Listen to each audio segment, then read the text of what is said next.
Hello, welcome to the update. I'm Susie Thompson.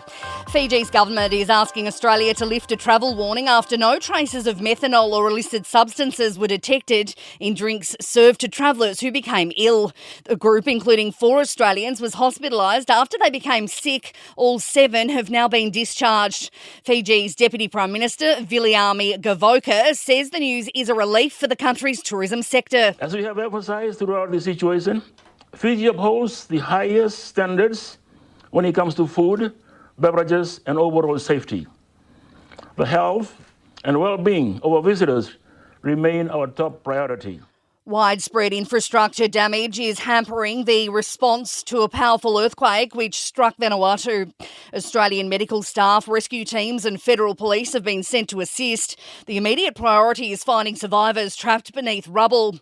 Foreign Minister Penny Wong says Australia is standing ready to give as much support as possible. I understand a C-17 and a Hercules have departed Australia for Vanuatu. We will continue to liaise with them. There are also quite a number of Australians in Vanuatu. I know this is a distressing time. Flash flooding warnings have been issued for several regions around South East Queensland after severe electrical storms. A rain gauge at Kalulabin saw 144 millimetres in less than 24 hours. Major flood warnings have been issued for the Logan and Albert rivers, as well as the Burnett and Christmas creeks. A watch and act has been issued for the Western Downs Regional Council area.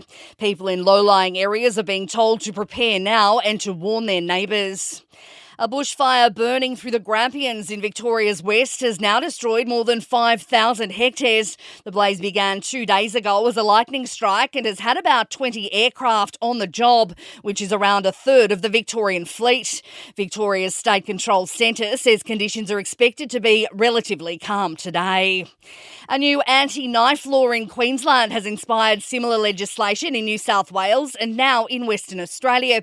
From tomorrow, Perth CBD police will have the power to use scanning wands to search for edged weapons in the protected entertainment precincts. Anyone who refuses to be searched risks a fine or jail time.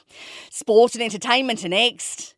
In sport, the clash between the Aussies and India has ended in a draw in Brisbane after a rain-affected day 5 in the third test. The Border-Gavaskar series now locked at 1-1, heading into the Boxing Day test at the Melbourne Cricket Ground.